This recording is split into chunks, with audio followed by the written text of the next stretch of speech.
What if the asteroid never came?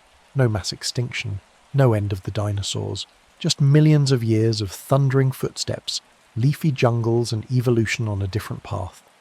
Tonight, let's drift into a world where the age of dinosaurs never ended, and everything that followed was just a little more reptilian. Let's say, just for the sake of a sleepy little thought experiment, the asteroid missed. No flaming rock from the sky, no planet-wide firestorms, no long, dusty winters blotting out the sun. 66 million years ago, everything just keeps going. The big reptiles blink up at a calm blue sky, chew their leaves, gnaw their prey, stomp through forests, and never even realise how close they came to not existing anymore. The asteroid streaks past Earth, slips quietly into deep space, and the age of dinosaurs simply doesn't end. Now, you're probably imagining a world overrun with T-Rexes stomping through cities and Triceratops grazing next to parking lots. But evolution doesn't just hit pause, it doesn't wait politely. Even without the extinction, time keeps doing what it does best: change everything, slowly. So what really happens? First, the mammals. Without that mass extinction to clear the playing field, mammals never get their big break. Your fuzzy ancestors remain small, scampering between ferns and hoping not to get stepped on. No woolly mammoths, no saber-toothed cats, no humans, not yet. Instead, the dinosaurs diversify even more. Tiny raptors grow feathers, not just for warmth, but for display, for flight, for flair. Giant herbivores get even more specialised, some with longer necks to reach high canopy fruit, some with armour plates and tail clubs so elaborate they look sculpted. Oceans brim with reptilian swimmers the size of buses. Skies fill with massive pterosaurs whose wings cast shadows across entire rivers. Forests rumble not just with weight, but with complexity. Whole new species evolve to fill niches no mammal ever dreamed of. Eventually, a few of them get clever. Not fire-starting, wheel-inventing, language-using clever, but enough to use tools, enough to observe, enough to wonder.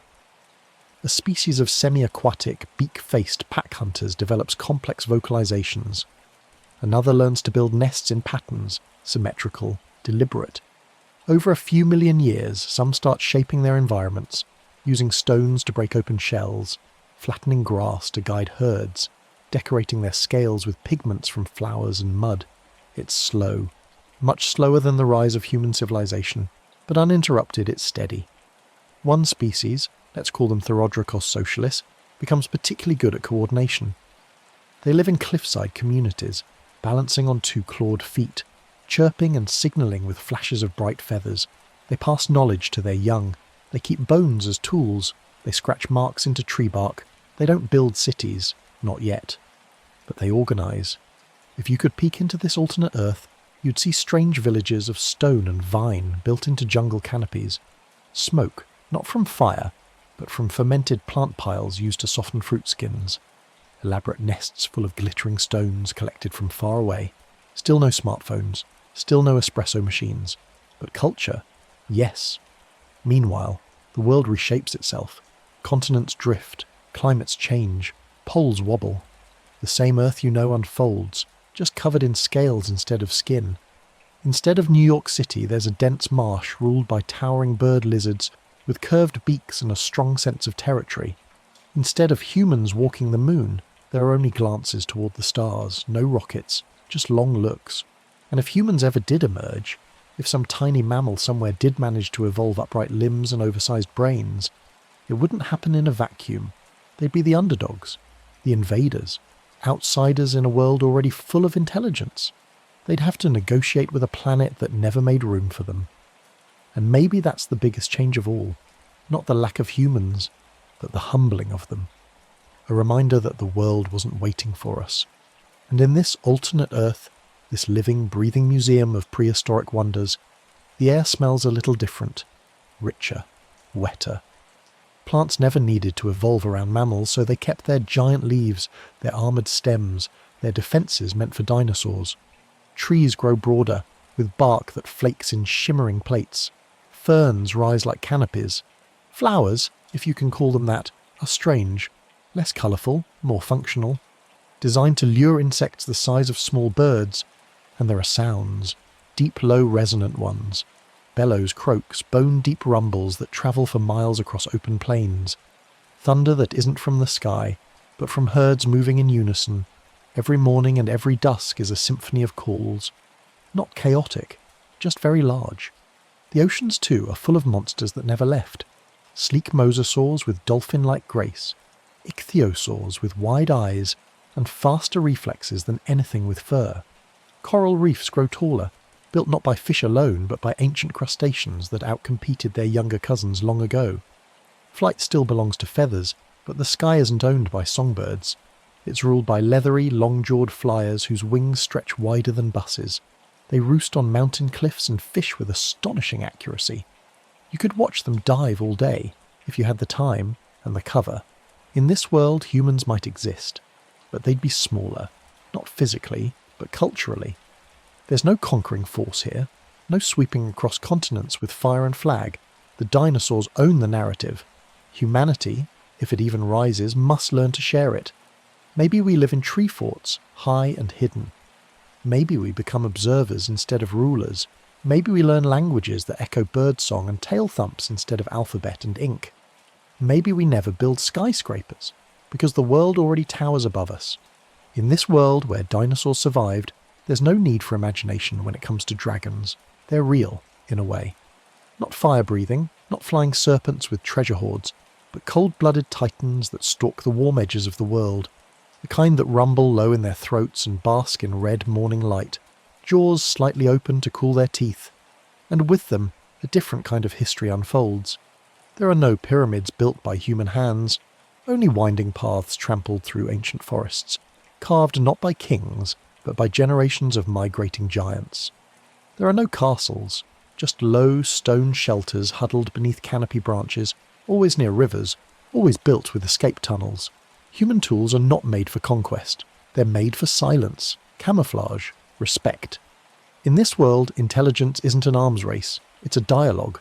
Herds of plant-eaters learn the signs of human settlements. Not danger signs, just distance markers, mutual understanding. You leave berries near their crossing paths. They avoid your crops in return. A form of trade, written in instinct instead of ink. Predators. Well, predators are trickier. You don't fence them out, you don't drive them off. You track their patterns and learn their rhythms. You sleep lightly, in shifts. Some communities even wear scent cloaks, woven plant oils and fermented resins, to blend into the environment. And above all, no one builds too big. Cities as we know them never really appear. There's no dense concrete sprawl, no glittering megastructures. The world can't sustain that when half your continent belongs to a grazing creature with a neck taller than a water tower. Instead, settlements are spread out, scattered like bird nests, tucked into places the dinosaurs don't care to tread.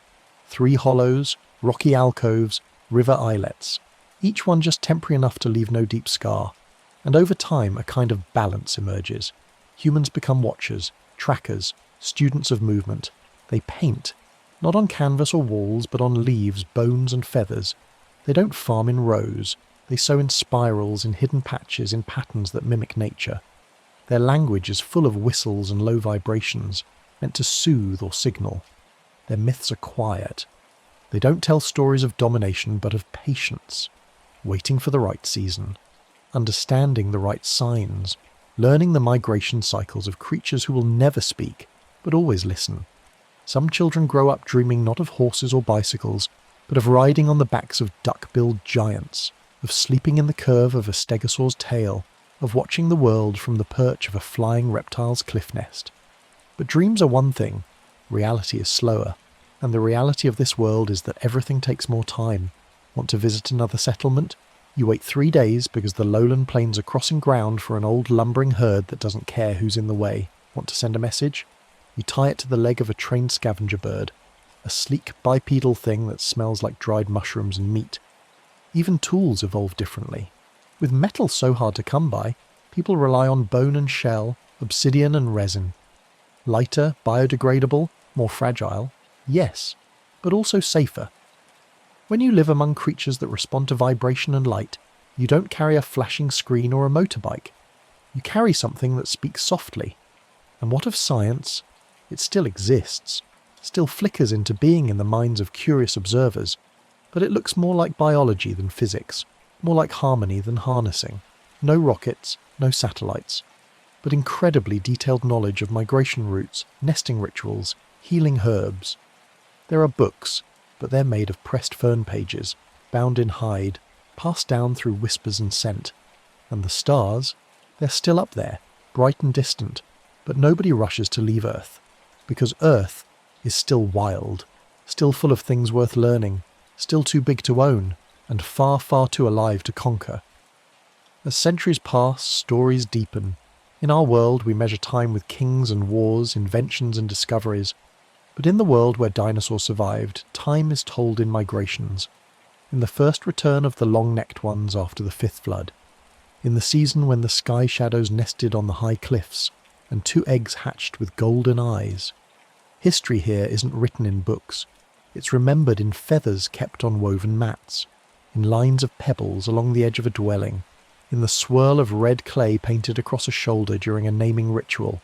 These people, these humans who live alongside giants, don't see themselves as separate from nature, not superior to it. They are part of its breath. A ripple in the pond, a whisper in the tall grass, and though they speak, though they think and wonder and dream, they never try to cage the thunder lizards, not even the small ones.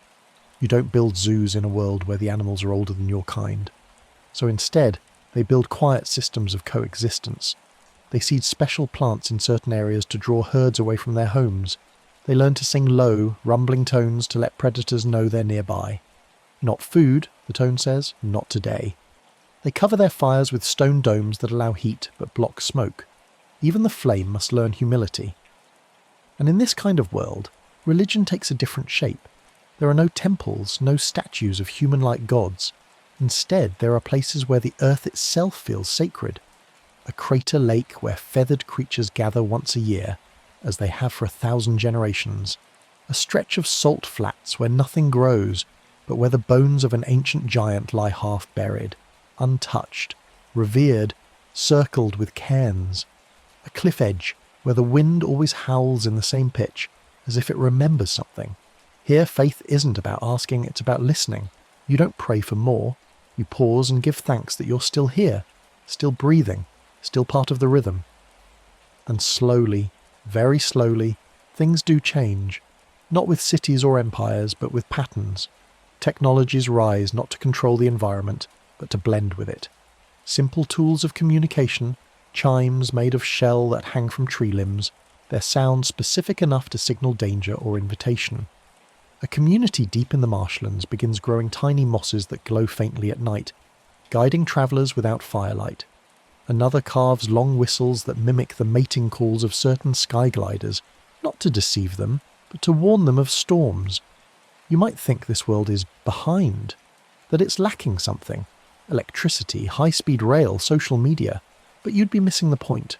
Because in this world, nothing needs to go fast.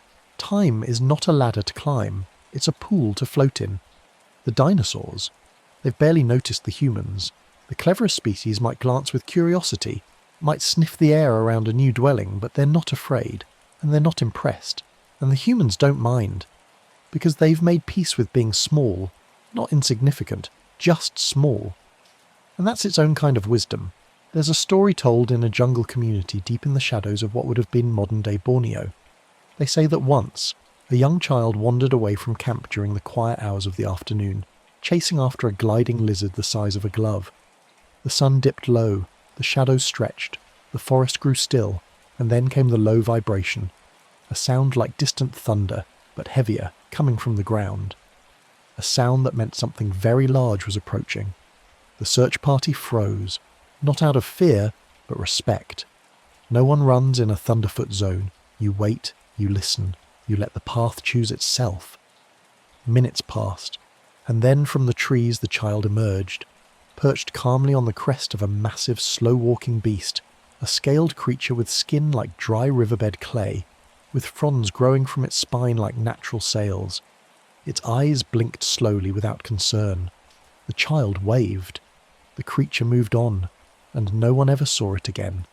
They say the child had no words for what happened, just that it felt like riding a mountain that was still dreaming. That's the kind of story you hear in this world, not of conquest or control, but of lucky encounters, of ancient lives brushing against new ones and then continuing on their separate paths. In time, humans grow wiser, not just about the animals, but about themselves. They learn to pass memory not just through stories, but through scent trails, path carvings, ceremonial dances, meant to mimic the movement of herds and flocks. Every gesture is a kind of language. Every footprint is data.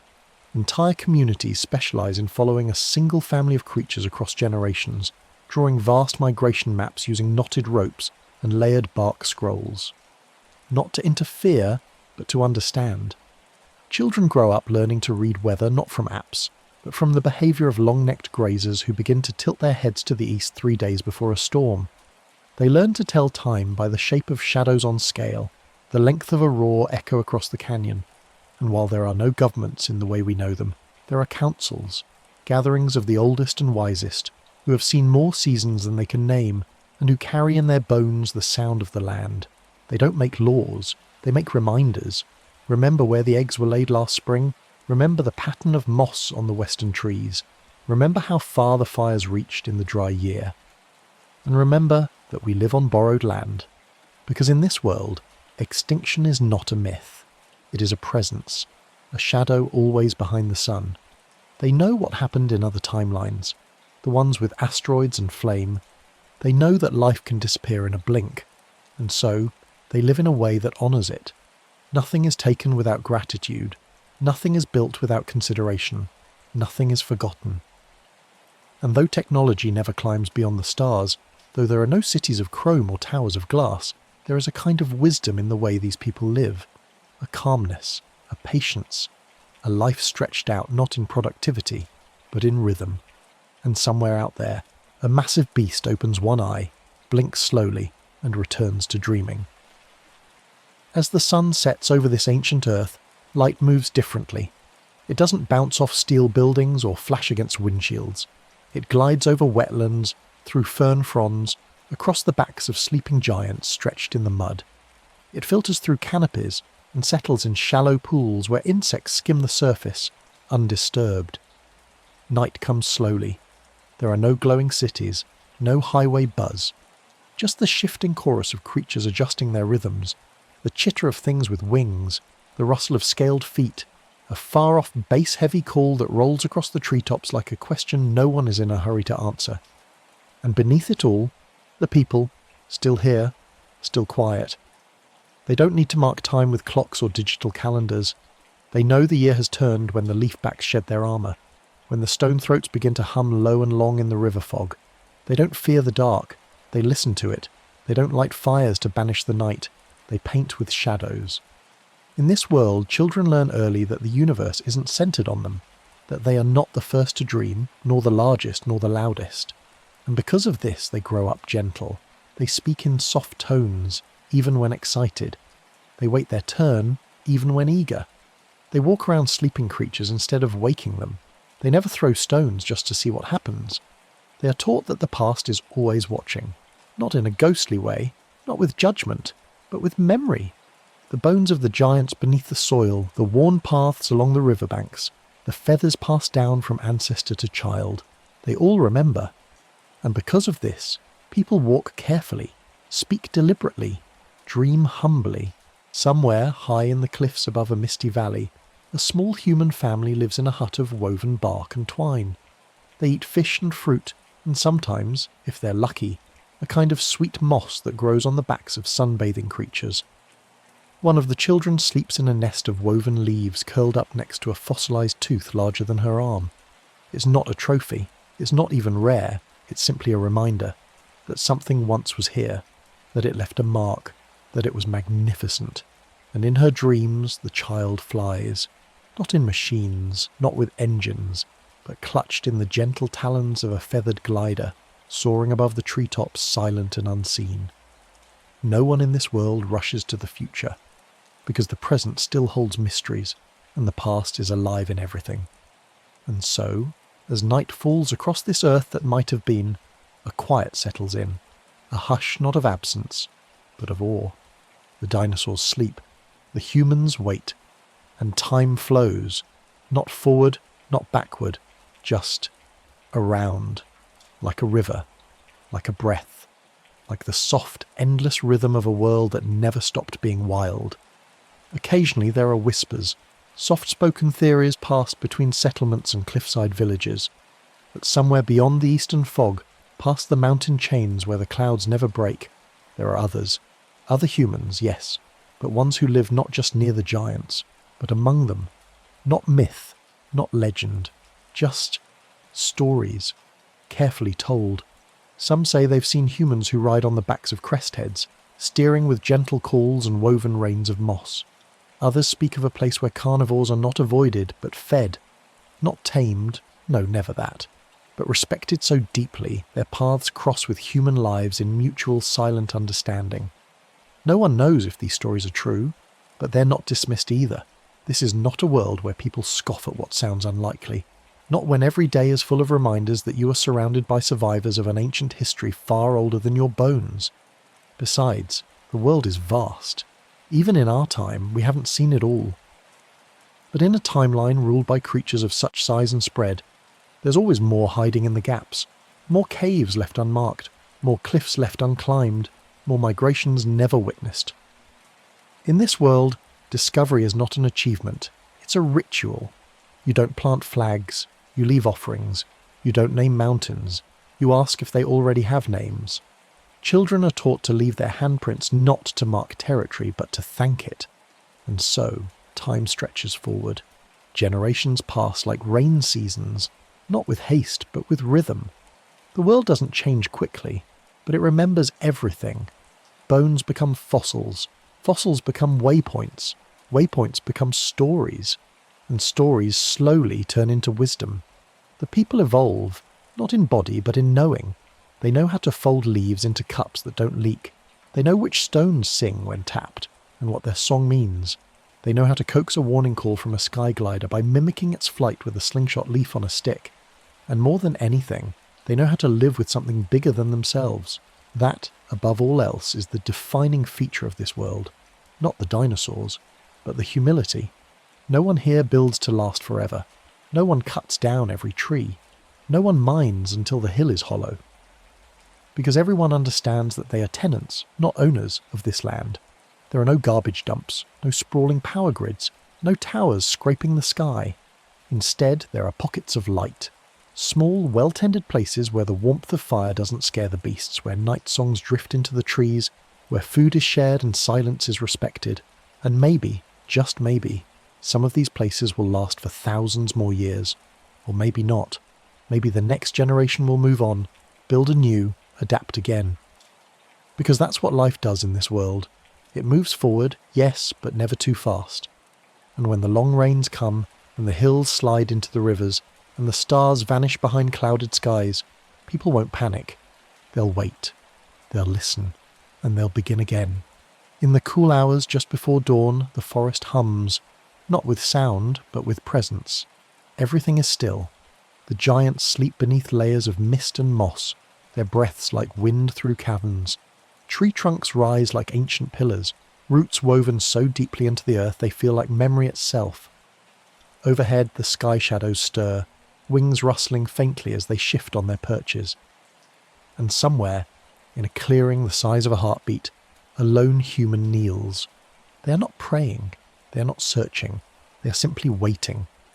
Because in this world, patience is a virtue not taught but inherited. You don't chase moments, you let them arrive. A sound, soft, deliberate, rises from the brush. The human does not flinch. They do not turn. They know this sound, know the pattern of tread, the weight in the soil, the rhythm in the step. It is not danger. It is not intrusion. It is a visitor. Through the veil of leaves, a creature steps into view. Not the largest, not the most fearsome, but unmistakable. A young nodosaur, armoured back dusted with dew, eyes wide and curious. It huffs once, a sound like breath over stone, and then it does something unexpected. It lowers its head. The human, without speaking, raises one hand. Not to touch, not to tame, just to mirror, just to acknowledge. And for a moment, just a moment, this impossibly old world holds its breath. There are no fences here, no guides, no tickets or exhibits. There is no need, because wonder lives in the unspoken. This is a world where things are felt, not owned, where knowledge comes not from force but from attention, where peace is not the absence of threat but the presence of understanding. Elsewhere, under the same purple sky, others wake. They tend to fire pits, to leaf pots filled with soaked seeds, to bindings woven from vines and bark. They stretch. They sing short, low songs to stir the ground and alert any sleepers nearby.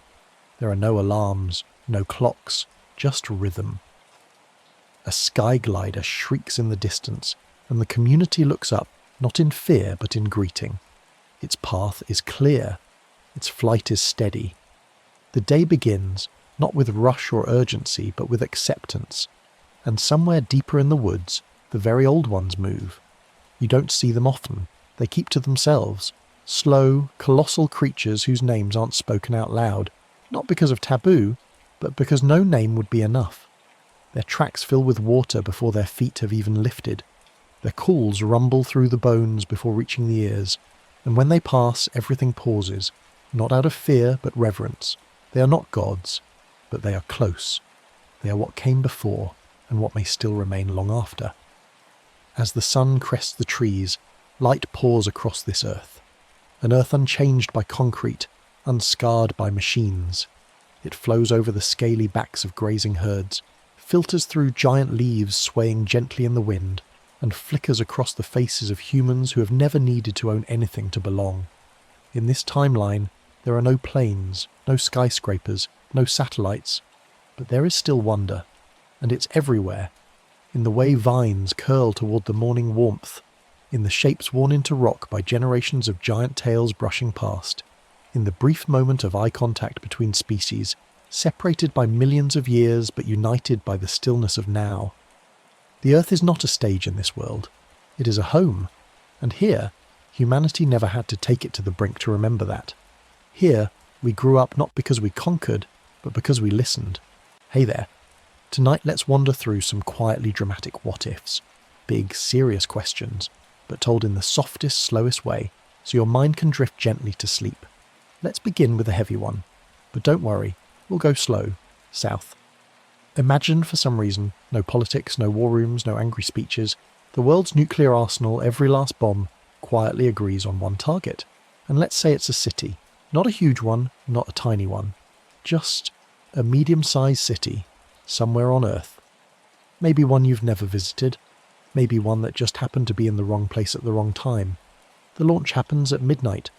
Not to be cruel, midnight is simply quiet. People are sleeping. Streets are calm. It's almost respectful in a dark, terrible way. First, thousands of missile silos, submarines and hidden launch pads all over the world wake up at once.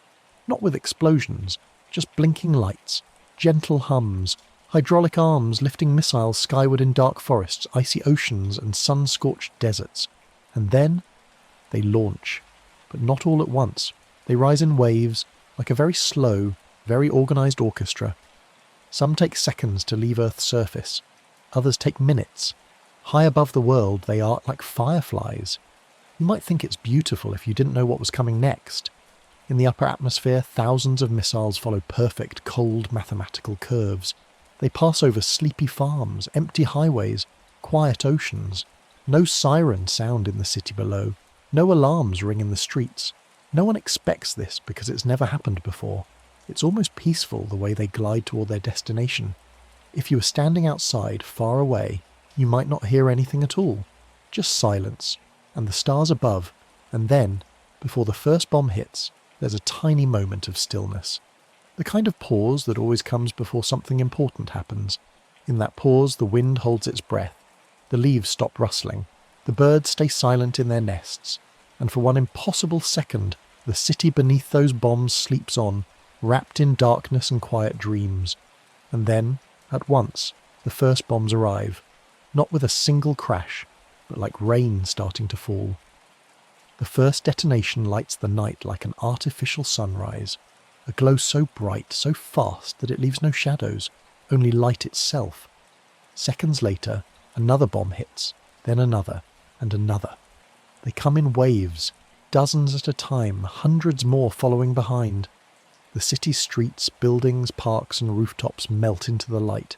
But strangely, from a distance, it all feels quiet. No human voice could rise above the roar. No windows remain to rattle in their frames. Even the echoes are drowned in light. Temperatures spike so high that asphalt turns to liquid in an instant. Cars disappear into glowing puddles of metal and glass. Trees flash into vapour without burning. Bricks shatter from heat before they can crumble from impact. And for miles around the city, the landscape flattens, clean, smooth, as though some giant had pressed a hot iron against the earth. But there's something weirdly peaceful in imagining it from far away. Up in space, satellites would watch a brief glowing bloom, a pulse, then fading quiet again. Each explosion sends shock waves rushing outward. They overlap and collide like ripples in a pond where someone's thrown not one, but 1,000 stones at once. At first the blast zones expand fast, but eventually they meet their limit. The earth cools, the air stops moving, and in that stillness the destruction has already happened. It's as if the world itself sighs, finishes its work and folds back into quiet. An hour later the sky's dark again, but now for a different reason. Thick clouds of dust, smoke and ash rise like mountains above the earth. Ash that will circle the planet for months, maybe years. Radiation clings to every surface in a radius wider than some countries, but radiation doesn't roar. It just exists, invisible, quiet, waiting for the winds to carry it wherever they will. And in the empty centre, where a city once stood, there's now a crater so deep and wide it could swallow a lake. Or perhaps, in time, it will. Meanwhile, far beyond the blast zone, the rest of the world watches in stunned, sleepy silence. No one speaks at first. Maybe they can't. Leaders look at their hands, unsure what there is left to press or sign. Scientists run models on computers that flicker like nightlights in darkened labs. Ordinary people stare at blank TV screens, as if expecting someone to explain it all away. But no one can. Not yet. So, let's recap where we left off. We've imagined this terrifying hypothetical. Every single nuclear warhead from every country aimed at one city. All at once. The buttons pressed, the missiles launched, the countdown begun. The poor, unlucky city in question. Well, let's not name it just yet. Maybe it's New York, maybe it's Tokyo, maybe it's that quiet town where nothing ever happens and the biggest local scandal was someone double parking their car. But regardless of location, the first thing that happens is absolutely nothing. At least not for the first few minutes. Because despite what Hollywood movies tell us, missiles take time to reach their targets. Intercontinental ballistic missiles, ICBMs, can take anywhere from 20 to 30 minutes to cross the globe. So for about half an hour the world holds its collective breath. And then the sky turns into something biblical. Imagine hundreds of warheads streaking through the atmosphere, each one glowing with the heat of re-entry, like shooting stars from the nightmares of every Cold War general. But how many warheads are we talking about, really? Today, there are around 12,500 nuclear warheads in existence, give or take a few, depending on who's doing the counting and how honest they're being. Not all of them are active. Many are waiting in storage or being dismantled. But for the sake of our sleepy thought experiment, let's assume they're all ready to fly. So 12,500 nuclear bombs, most ranging from 100 kilotons to several megatons. For reference, the bomb dropped on Hiroshima was a mere 15 kilotons. So we're talking about, let's do some math. Literally thousands of times more destructive power than what we've seen in any real-world attack. When the first warheads detonate, the effects are instantaneous and horrifying. The centre of the blast becomes a sun on Earth. Temperatures soar to several million degrees Celsius. Buildings, cars, people, vaporised in the blink of an eye. Shockwaves race outward at supersonic speeds, flattening everything for miles. Firestorms ignite, turning what's left into an inferno. But here's where things get weird. After a few bombs go off, you hit a point of diminishing returns.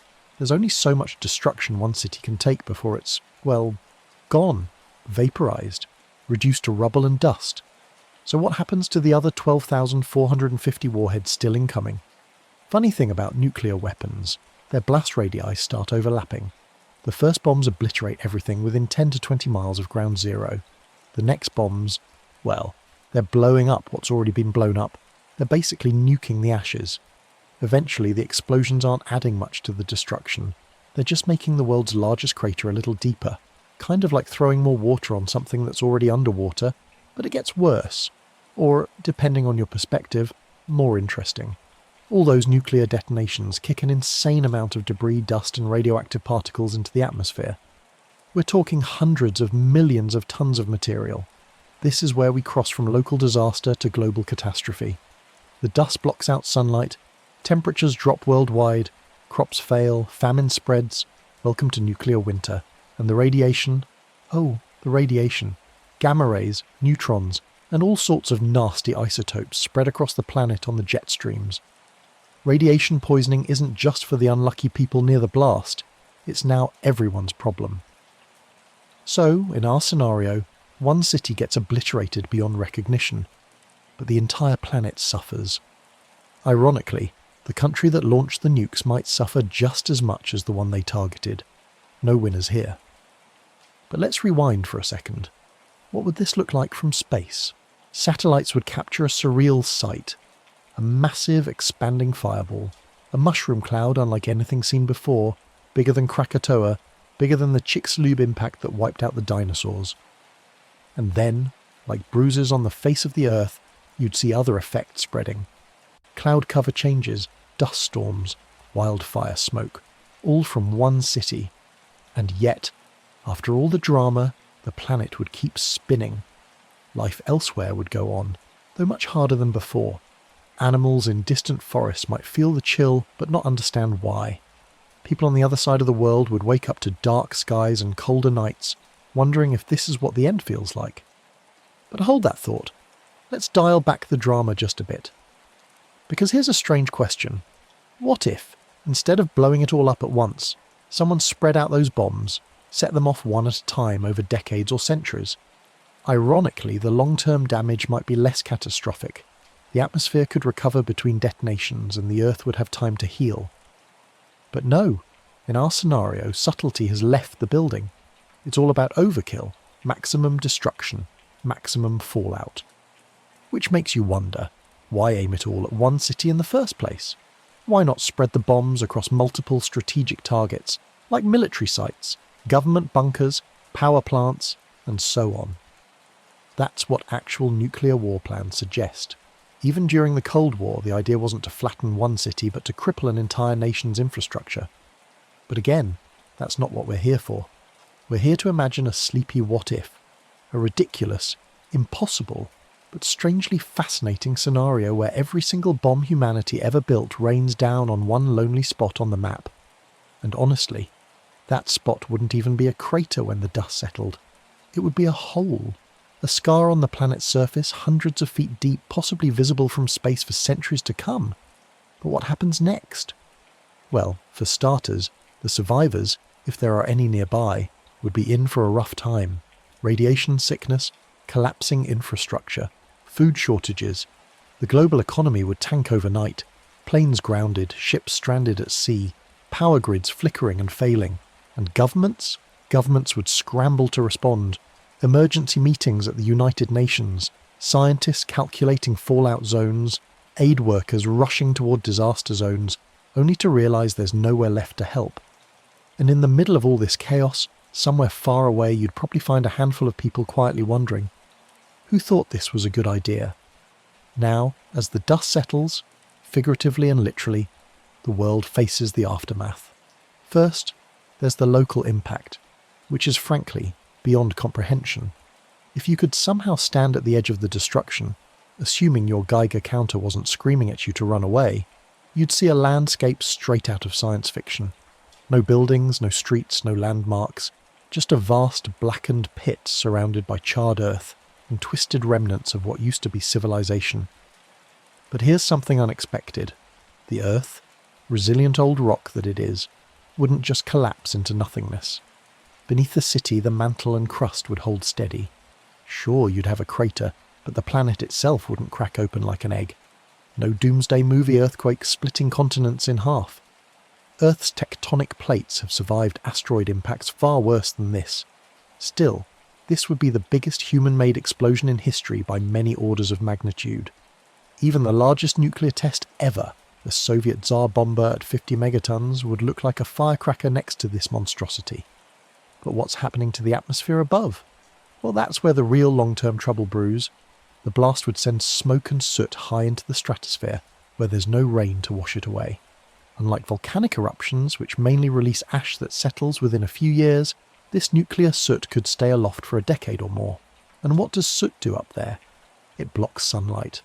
Global temperatures would plunge by several degrees Celsius. Crops would fail worldwide. We'd be staring down the barrel of a man-made ice age. Scientists have modelled this scenario before, though admittedly not on quite this scale. A small nuclear war between two nations could lower global temperatures enough to cause widespread famine. So multiply that by every bomb on Earth. And, well, dinner's going to be scarce for a while. But wait, you might say, what about the ozone layer? Excellent question, sleepy thinker. Nuclear explosions release nitrogen oxides, which destroy ozone molecules. Without the ozone layer, harmful ultraviolet rays would flood the surface, damaging plants, animals, and human skin alike. Sunburns for everyone. Crops shrivelling not just from the cold, but from sun damage when the clouds finally clear. And radiation, well, it's not just contained to the blast zone. Fallout particles hitch rides on the wind, settling thousands of miles away. Radioactive cesium, iodine, and strontium would contaminate soil, rivers, and oceans far from the target. Fish? Contaminated. Milk? Contaminated. That organic kale you paid extra for? Sorry, also glowing in the dark. But despite all this horror, some life would survive. Bacteria, fungi, insects, they've been through worse. Chernobyl today is teeming with wildlife. Not healthy wildlife, mind you, but life nonetheless. And humans? In distant countries, people would adapt. They'd wear protective gear, develop new agricultural methods, maybe even move underground for a while. Cities on the other side of the world might become crowded sanctuaries, welcoming refugees from the blast's aftermath. Life would go on. Uncomfortable, irradiated, cold, but on. Now, if we take a cosmic step back, this scenario offers a strange comfort. Because despite our terrifying capacity for destruction, humanity still couldn't destroy the Earth itself. Life might suffer, ecosystems might collapse, but the planet, it'd still spin, orbiting the sun, waiting patiently for life to rebuild. In fact, if you came back in a few million years, you'd probably see new species evolving, filling the gaps left by the disaster. Giant radioactive squirrels? Maybe. Intelligent cockroaches? Hopefully not. But life, in some form, would find a way. And yet, there's another unsettling thought lurking in this sleepy scenario. If every nation fired their nukes at one city, what happens politically the next day? Think about it. Dozens of world powers simultaneously agreeing on one target, coordinating their launches, and then, what? High-fiving each other? Declaring world peace? Probably not. More likely chaos ensues.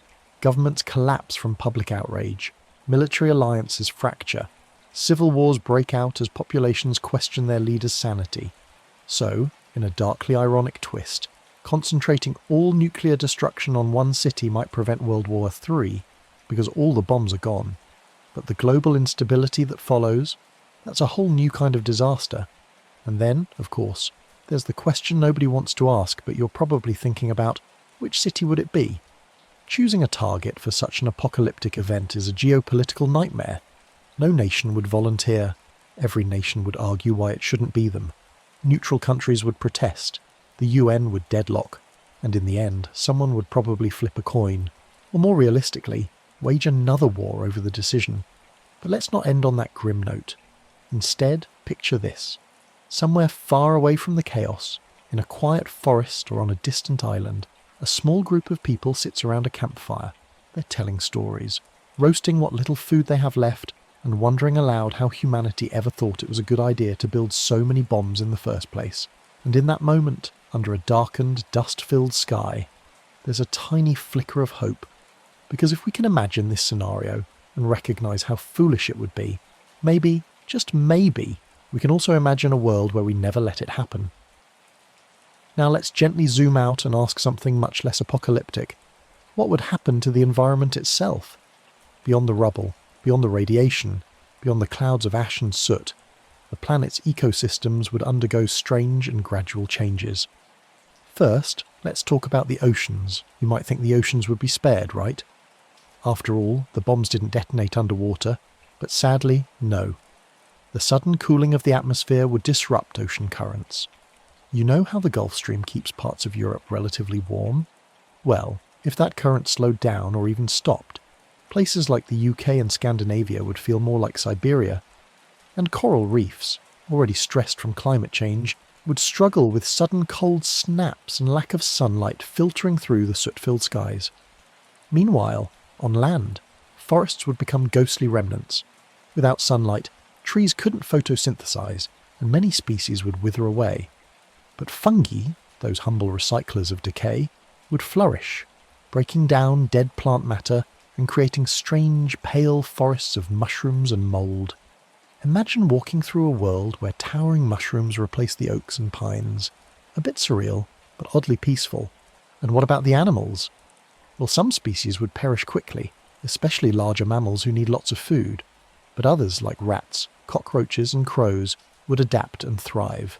Nature has a way of favouring the scrappy survivors. Even pets wouldn't be entirely spared. Domesticated dogs and cats might revert to their wild instincts, forming packs and colonies to survive in the ruins. Somewhere out there, you could imagine a radioactive tabby cat perched on the broken frame of a skyscraper, watching the silent, empty streets below. But remember, this is a sleepy what-if, not a horror movie. So let's ease back into our cosy thought experiment. After all this devastation, what would the timeline for recovery look like? Let's consult the history of Earth itself. After the asteroid impact that ended the dinosaurs, life bounced back in a few million years. Yes, that's a long time for us, but it's a blink of an eye on a planetary scale. And compared to that asteroid, our little nuclear catastrophe is smaller, though still catastrophic. So we're probably looking at decades of darkness, centuries of ecological chaos, and maybe a few thousand years before things stabilise again. But stabilise they would. Eventually plants would return, grasses would creep into the cracked concrete, trees would regrow, animals would repopulate abandoned cities, and perhaps, someday far in the future, someone, or something, would stumble across the ruins of the crater and wonder what on earth had happened here. Maybe they'd find our old warning signs, our decayed monuments, and try to piece together the story of a species that built thousands of world-ending bombs and fired them all at one poor doomed city. They'd probably shake their heads, if they had heads, and think, well, that was a choice. But let's leave the distant future alone for now. What about the immediate survivors? In places far from the blast zone, people would adapt to a colder, darker world. Greenhouses with artificial lights would pop up. Indoor farming would become essential. Electricity grids might be powered by whatever energy sources remain functional. Hydroelectric, geothermal, maybe even some nuclear plants that survived the global shutdown. Society would change too. Governments might collapse, replaced by smaller local communities focused on survival. Money could lose its meaning, replaced by barter systems or resource-sharing networks. People would return to basics: food, water, warmth, safety. Education would shift as well, no longer focused on technological progress but on survival skills, first aid, radiation safety, and sustainable farming. A strange, quiet world where campfire storytelling makes a comeback simply because there's not much else to do during the long, cold nights. And what would people tell their children? Probably stories of the time before, of blue skies and bustling cities, of electric cars and smartphones, of a world that once felt invincible. And maybe, just maybe, they'd warn them never to build such weapons again. Though history tells us, we're not always great at learning from our mistakes. But let's not drift too far into cynicism. Even in this bleak scenario, humanity's creativity might shine through. Artists would still paint using whatever pigments they could find.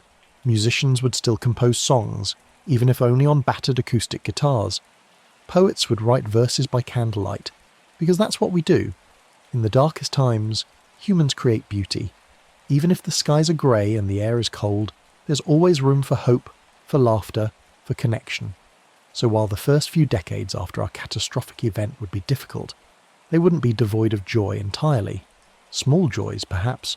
A warm meal, a good story, a clear night sky not hidden by ash. And speaking of the sky, there's an odd silver lining in all of this. With so much dust blocking artificial light and much of modern infrastructure knocked offline, the night sky would be stunning. No light pollution, no planes streaking overhead, just stars, billions of them, as bright and clear as our distant ancestors saw them. Imagine lying on a blanket of cold earth, wrapped in whatever ragged clothes you have, staring up at a sky so full of stars it almost feels like the universe is apologising for what you've been through, and maybe, just maybe, in that moment you'd smile. But what happens when the dust finally begins to settle, literally and metaphorically? After a few decades, the skies would slowly start to clear. Rain would gradually wash radioactive particles out of the atmosphere. Forests would hesitantly regrow. Animals would venture into abandoned zones, first by accident, then by instinct. And the crater, the vast, lifeless scar where the city once stood, would begin to erode. Wind and rain would wear down the sharp edges. Grasses and weeds would push through the cracks. Over time, nature would reclaim even this place of unimaginable devastation. But for the people left behind, the world would feel different. Languages might evolve in isolation, with survivors forming new dialects and slang words suited for their new, simpler lives. Traditions would change, blending the old world's customs with the hard lessons learned from the catastrophe. Maybe there'd even be festivals commemorating the day the skies burned. A strange holiday where people light small symbolic fires to remember, but also to remind themselves, never again. And slowly, over generations, humans would rebuild. Cities might rise again, though smaller and more resilient. Energy would come from renewable sources, not uranium and plutonium.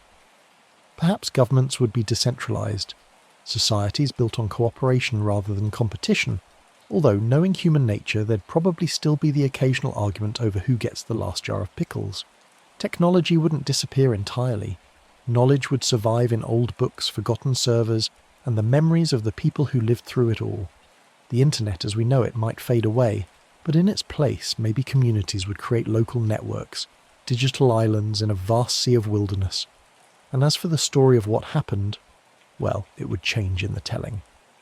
The first survivors would tell their children about the warheads and the bombs, about the governments and military leaders who pressed the buttons.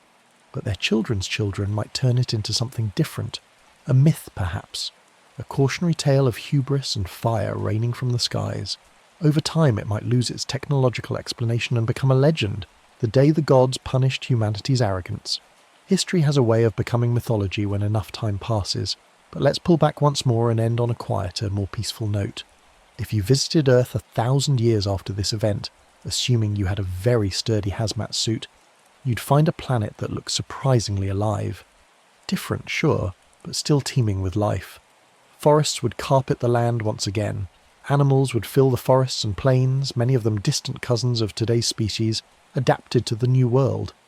The oceans would recover too, eventually filtering out the pollutants and supporting marine life again. Whales would sing their low, rumbling songs through dark, cold waters. Coral reefs would begin to rebuild from fragments left untouched in the depths. And that crater, the original ground zero, would no longer be a scar. It might become a lake, filled with rainwater, surrounded by forests. Birds might nest along its rocky shores. Deer might drink from its still waters. To anyone who stumbled upon it, it would seem like just another beautiful, strange landscape. And maybe, somewhere nearby, a curious child would ask their parent, "What happened here?" And the parent, staring into the rippling water, would say something like, "A long time ago, people forgot how precious this world is, and this was the price we paid, but we learned, and we've done better since then." Maybe they'd be right, maybe not. But in that quiet moment, with the wind rustling the trees and the water reflecting the sky, you'd feel something deeply human. The hope that our mistakes don't define us forever. Because if there's one thing we know about life, it's that it's stubborn, it clings on, it grows back, it finds a way forward, even through the worst of times. So while the idea of every atomic bomb striking one city is terrifying beyond words, it also serves as a sleepy little reminder. No matter how much we break, there's always a chance to rebuild. And perhaps tonight, as you drift off to sleep, that's the thought to hold on to. The world spins on, the stars still shine, and tomorrow is another chance to get it right. All right, let's tuck ourselves in, adjust our pillows, and wander off into another impossible, strangely calming thought experiment. This time, let's look up, way up, into the night sky. You've seen it countless times, haven't you? That glowing, familiar face hovering above us. The moon. Constant. Comforting. Sometimes full and bright, sometimes a faint crescent, but always there. But what if, just for one night, it wasn't? Imagine looking up at sunset and noticing something odd. No silver glow rising in the east, no soft, pale light reflecting off rooftops and tree branches, just a dark, empty sky where the moon should be. And no, it didn't explode. It didn't shatter into 1,000 pieces. It didn't turn into an evil robot. It simply vanished. Like someone had quietly taken it down for repairs and promised to bring it back tomorrow. So, what happens next? Well, for starters, the world would feel a little darker. Literally. The moon is the second brightest object in our night sky after the sun, and without it, nighttime would feel noticeably gloomier. Cities wouldn't care much. Streetlights and glowing billboards drown out the stars anyway. But rural areas and remote villages would be cast into an eerie, inky darkness. Animals that rely on moonlight would notice immediately. Nocturnal hunters like owls and foxes, who use the faint light to stalk their prey, might struggle to find a midnight snack. Prey animals like rabbits and mice, usually cautious under the full moon spotlight, might breathe a sigh of relief and venture out with a little more confidence. But there'd also be confusion. Sea turtles, for instance, use the moon's reflection on the ocean to navigate back to the water after hatching. Without that silvery path, they might wander the wrong way, toward highways and hotels instead of waves. And let's not forget the tides. The moon's gravity is the main driver of Earth's ocean tides. It pulls on our watery surfaces, creating the familiar rise and fall we see at the beach. Without the moon, tides wouldn't just vanish, but they'd shrink dramatically. The sun also affects tides, but it's much farther away, meaning it has only about half the tidal influence of the moon. So, for one night, coastal areas would experience much weaker high and low tides, probably enough to notice, but not enough to leave ships stranded or beaches permanently dry. Fishermen might scratch their heads. Surfers would be disappointed. Crabs, used to their rhythmic moonlit foraging, would be thoroughly confused. Meanwhile, astrologers and full moon fanatics would be in a mild state of panic. Social media would explode with blurry phone pictures of an empty sky, followed by hashtags like "Where is the moon?" and "Bring back the moon" trending worldwide. And somewhere, quietly sipping coffee, a few tired astronomers would rub their temples and say, "Yes, we noticed. No, we don't know where it went either." But now for a deeper question. Does the moon disappearing affect anything on a geological level in just one night? The answer? Not much. Earth's orbit, its spin, its wobbly axis, all those stay stable over short time frames. One night without the moon wouldn't send the planet careening into the sun or cause sudden earthquakes. Those changes take thousands, even millions of years. But something subtle would feel off. You see, the moon stabilizes Earth's tilt, keeping our seasons relatively mild and predictable. Without it, the Earth would eventually wobble more, like a spinning top slowing down. Over millions of years, this could swing our climate wildly from ice ages to tropical heat waves. But that's long-term stuff. For tonight, you just have a darker sky, weaker tides, and a general sense of something missing. And maybe that's the strangest part of all. For thousands of years, humans have looked to the moon for comfort, for calendars, for myths and stories. It's been our companion in the night, our cosmic neighbour. Its absence would be more than scientific. It would be emotional. Poets would sigh. Dreamers would frown. Wolves might forget to howl. But now let's take it a step further, because why not? What would happen to Earth's night sky if the moon were gone? Suddenly stars would shine brighter than most people have ever seen. Even in cities where light pollution usually washes them out, The absence of moonlight would reveal a breathtakingly rich sky. Constellations that were faint and distant would pop into view like sparkling freckles on a velvet blanket. The Milky Way, stretching across the heavens, would become a centerpiece again, no longer competing with the moon's glare. It would be beautiful, quiet, almost magical, and for stargazers, astronomers, and the occasional night owl wandering outside in their pyjamas, it might be the clearest sky they've ever seen. But of course, the real question is, where did the moon go? That's a mystery we'll solve later. For now, let's just lie here, cosy and sleepy, staring up at a moonless sky and wondering what the universe might look like with one less familiar friend watching over us. Because sometimes it's in the absence of something that we appreciate it most. And tomorrow, maybe it'll be back. So what happens when morning comes? The sun rises as it always does, and for a brief moment the world forgets that anything was different. People get up, brush their teeth, feed their pets, and head to work or school. But somewhere, quietly lingering in the back of everyone's mind, is that nagging question. Wait, wasn't something missing last night? And sure enough, scientists would be all over this mystery by sunrise. Space agencies like NASA, the European Space Agency, and the countless amateur astronomers who didn't get any sleep would be scrambling for answers. Telescopes would be turned skyward. Radio dishes would scan the void where the moon used to be. And deep space satellites would send back images confirming what we already knew. The moon just wasn't there. No fragments, no debris, no smoke, no explanation. It didn't explode. It didn't drift away. It was simply gone. But then something truly strange happens.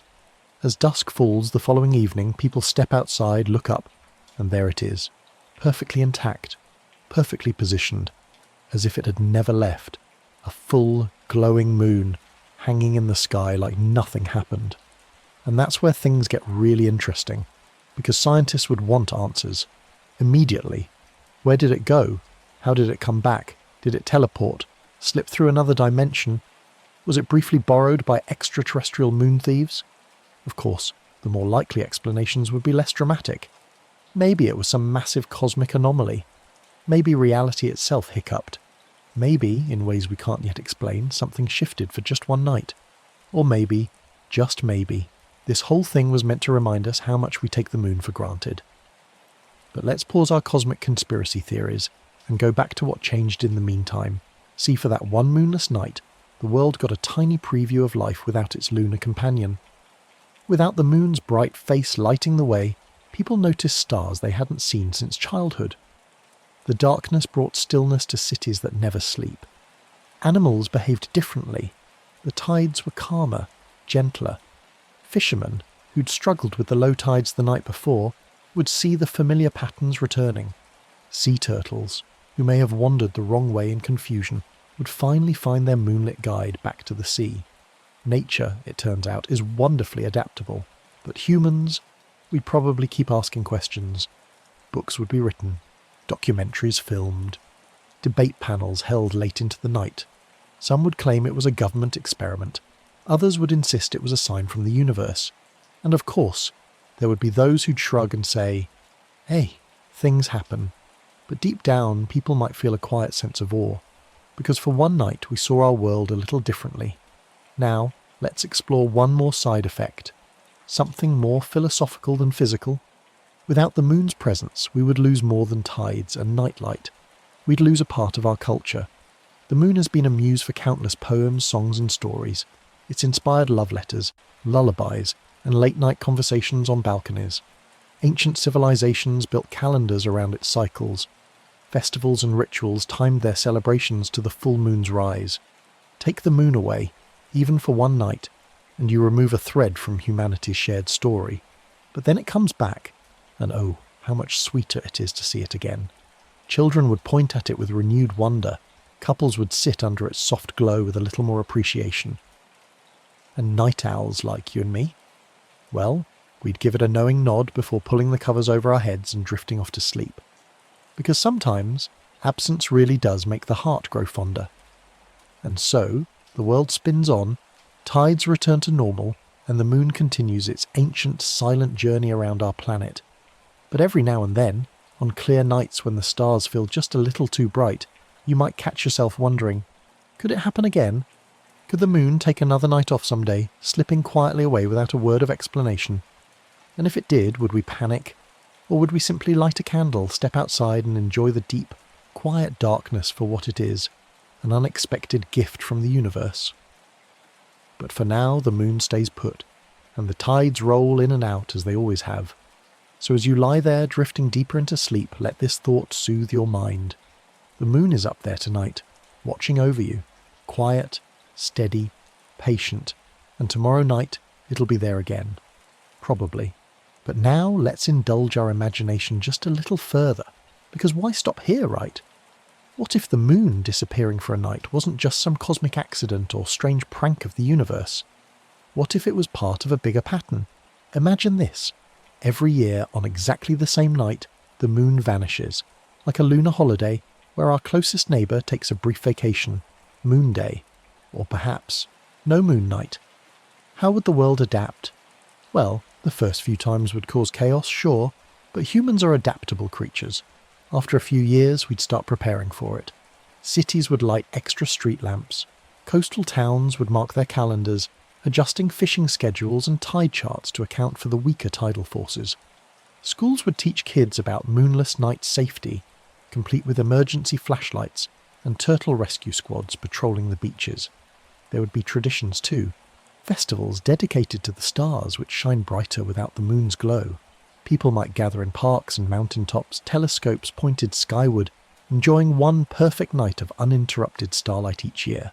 And storytellers, the storytellers would have a field day.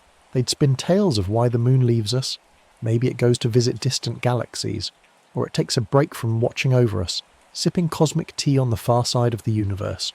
Or perhaps, some would whisper, it simply grows tired of humanity for one night a year and decides to disappear in protest. Whatever the reason, it would become a night of reflection, a pause in our busy lives. For one night, we'd be reminded of how fragile and fleeting things can be. But then, like clockwork, the moon would return, silent, glowing, as if nothing happened, and the world would breathe a collective sigh of relief. Now, back to the science for a moment. You might wonder, what about the moon's orbit? If the moon truly vanished, even for a moment, it would technically break the delicate gravitational balance between Earth and its satellite. Our planet would feel a sudden, albeit tiny, shift in its gravitational tug-of-war. Satellites orbiting Earth might wobble, GPS systems might glitch, ocean tides would miss their usual cues. But since the moon returns the next night, Earth's systems would stabilise again, like a pendulum returning to its steady swing after a brief nudge. It's a little like briefly removing one of the weights from a spinning top, then replacing it before it falls over. The top wobbles, but keeps spinning. And life? Life would adapt. The animals that hunt, hide, or sing by moonlight would slowly learn to adjust their rhythms. Maybe some species would evolve behaviours that sync with the moonless night. Imagine a species of birds that only sing when the moon is absent, filling the dark skies with eerie melodies once a year. Or plants that bloom only under the star-only sky, saving their brightest blossoms for that rare moonless moment. Nature loves patterns, after all, and humans? Oh, we'd throw moonless night parties, glow-in-the-dark face paint, lantern festivals, poetry readings under the stars. Maybe it would even become a quiet night of rest for some, a time when we turn off our screens, step outside and marvel at how vast the universe really is when we stop and look up. Because it's easy to forget, isn't it? With all our technology, lights, and constant noise, we rarely take a moment to feel small in the best possible way. But on a moonless night, when the universe stretches out endlessly above us, that feeling comes naturally. Now, some would worry about the symbolism of the moon disappearing.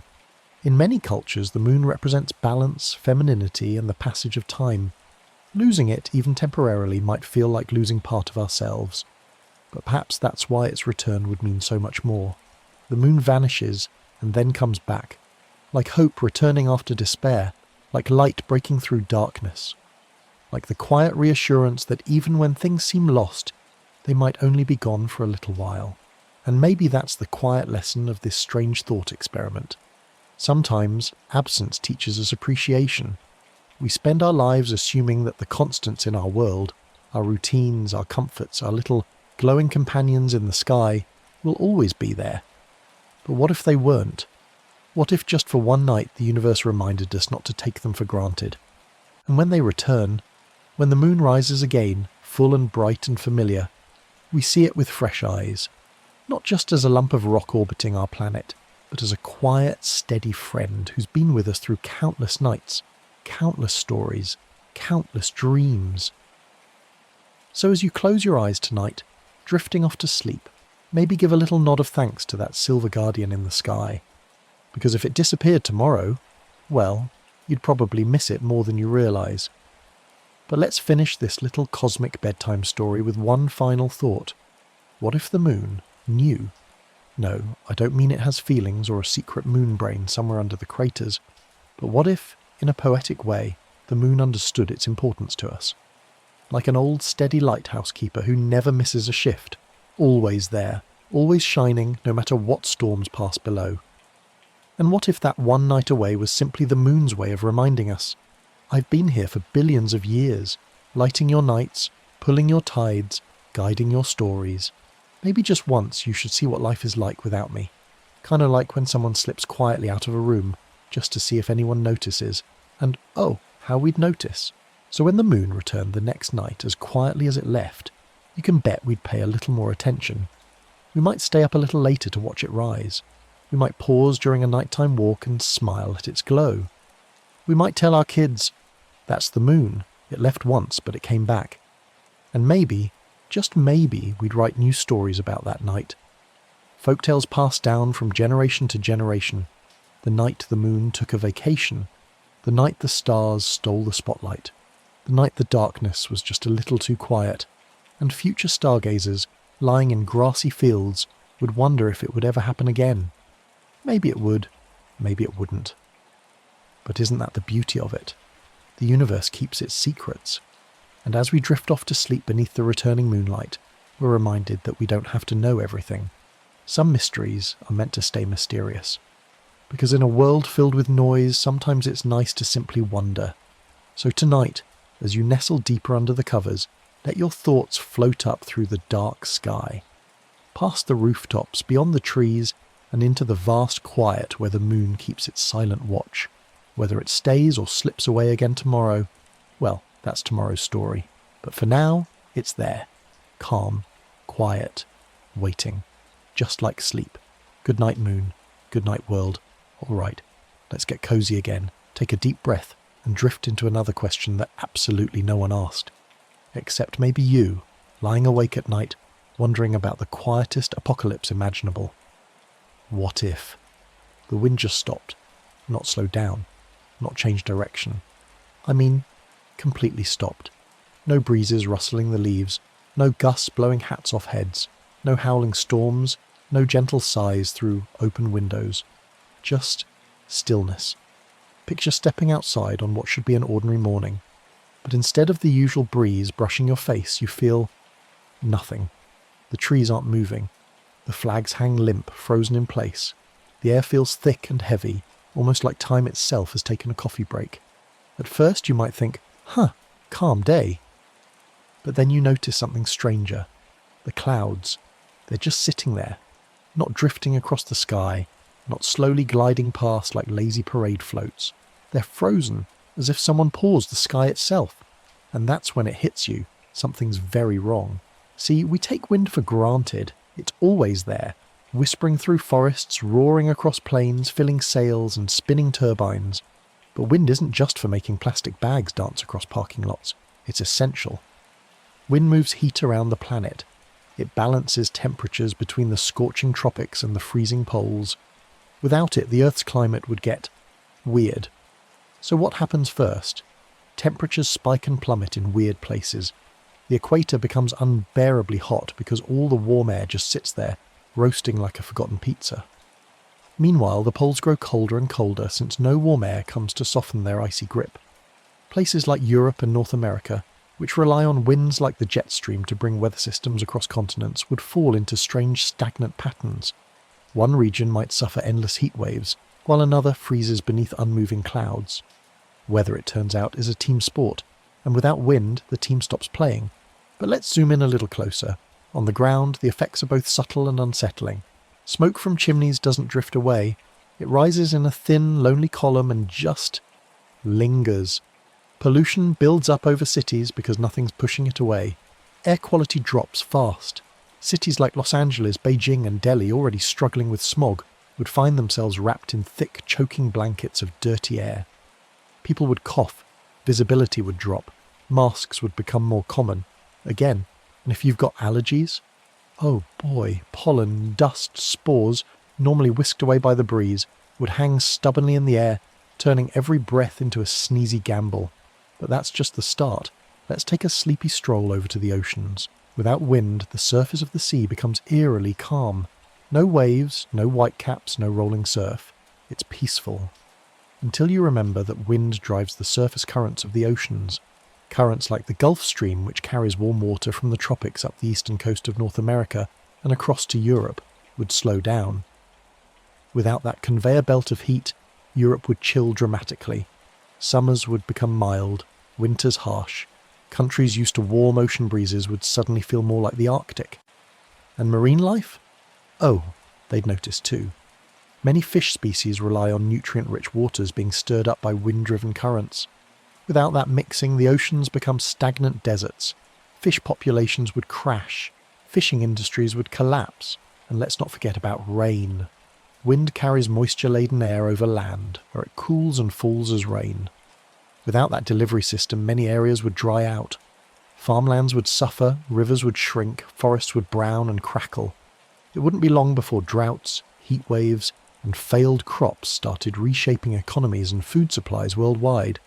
But strangely enough, some places would experience the opposite: endless rain. Because without wind to push storm clouds along, they'd sit over the same area for days or weeks, dumping rain until the ground couldn't take it anymore. Imagine a single thunderstorm parked over your house for 7 straight days. Cozy at first, terrifying by day 4. But now, let's get a little closer to home. Wind isn't just about global systems, it's part of everyday life. No gentle breeze to cool you on a hot day. No rustling leaves to break the silence of the afternoon. No autumn gusts scattering golden leaves down your street. Kites stay grounded, wind chimes go silent. Sailboats drift aimlessly, stranded in the water. Even things you never noticed before stop working the way they should. Planes, for example. Wind provides lift assistance for takeoffs and landings. Without it, airports might have to adjust their procedures. Flights could still operate, but things would feel off. Wind turbines, meanwhile, would sit useless, their blades frozen in place, depriving the world of a significant source of clean energy. And speaking of energy, without wind to stir the air, temperature differences between night and day would become extreme. Hot places would bake in the sun all day with no breeze to cool them off, and then freeze at night as the trapped heat radiates into space. Deserts would become ovens by day, icy plains by night. But here's the eeriest part of all: silence. True, complete silence. No wind whistling through cracks in windows, no distant whoosh through power lines, no comforting background hum as the breeze plays in the trees, just stillness. A quiet so profound it would be almost unsettling. The kind of quiet that makes you feel like the world is holding its breath. And maybe you'd find yourself holding your breath too, listening for something, anything that isn't there. And in that silence, something strange happens. You start to notice sounds you've never paid attention to before.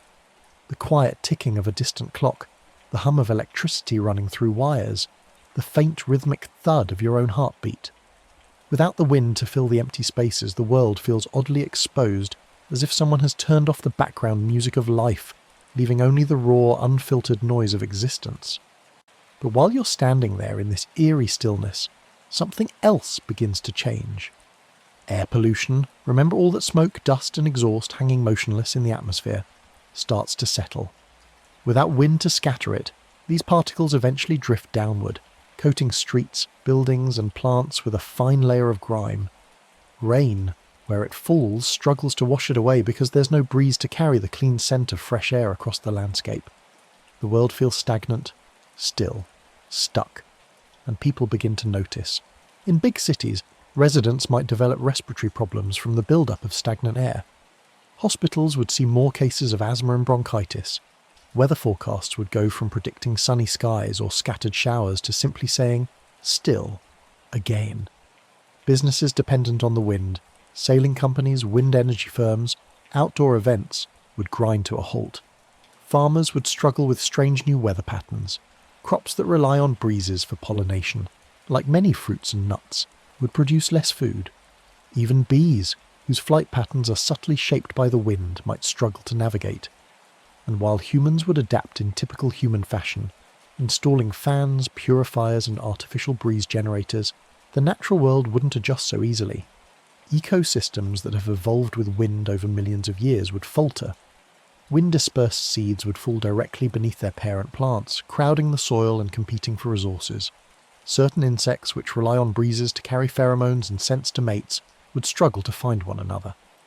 And birds, accustomed to gliding on thermals and air currents, would find flying much harder, flapping endlessly without the help of a tailwind to carry them along. Some species would adapt, others wouldn't. And slowly, over time, the world would start to change. But here's a comforting thought. Wind isn't gone forever in this scenario, it's just taking a break. Let's imagine this stillness lasts only a day or two, a brief pause, like the earth catching its breath. On the second morning, the air feels heavy and expectant, like the world is waiting for something, and then, far off in the distance, a single leaf stirs. You almost miss it. But there it is, a faint rustle, then a breeze, tentative at first, brushing across your face like a forgotten memory.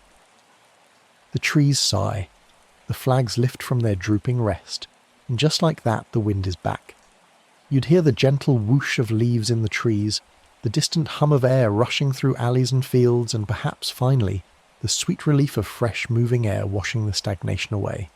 Smog clears, dust scatters, and the world feels alive again. Birds spread their wings and soar without endless flapping. Pollinators find their flowers. Seeds drift across meadows, finding new places to grow. It's almost like someone hit play after the world sat on pause. And maybe, just maybe, we'd appreciate it a little more than before, because wind is one of those quiet, invisible things we forget to be grateful for. It cools us on summer days. It fills our sails and spins our turbines. It shapes deserts and carves canyons. It's been here long before us and will be here long after, but sometimes it takes losing something, even briefly, to realise how much it matters. So the next time you feel the wind on your face, gentle or fierce, maybe take a moment to notice it. Close your eyes, breathe it in, and feel the quiet reminder that the world is still spinning, still breathing, still moving forward. Because even in a still world, motion finds a way back, and as you drift off to sleep tonight, wrapped in stillness or rocked gently by the breeze outside your window maybe, just maybe, you'll find comfort in that thought. The wind always returns. But before we let this quiet little story drift away on the breeze, assuming the breeze has finally returned, let's ask one final question. What if the wind had feelings? Maybe, like the moon in our last story, the wind got tired. Tired of being blamed for bad hair days, tired of knocking over patio furniture, tired of being described as annoying, harsh or unwanted. And so, one day, it simply stopped. No explanation, no warning, just silence. Maybe it wanted to see if we noticed. And oh, we noticed. We noticed in the still heavy air that clung to our skin, in the smoke that didn't drift away, in the eerie silence of forests and plains that should have been filled with rustling leaves and whispering grasses. And then, after we'd missed it long enough, after we'd remembered how much we actually appreciated it, the wind returned. Not with a roar, but with a gentle sigh, like an old friend slipping back into the room, smiling softly, as if to say, "See? You missed me." And we did. Because the wind is one of those quiet constants of life, brushing past us without asking for thanks.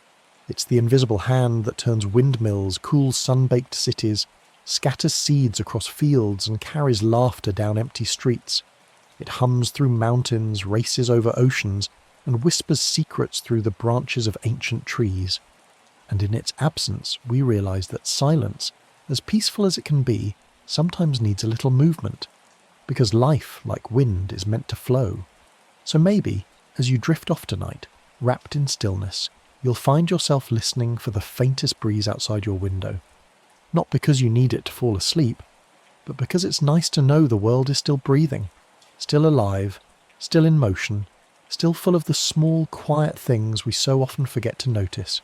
So let the wind carry you gently into sleep, and when you wake up tomorrow, step outside, close your eyes, and feel it on your face, cool, soft, familiar.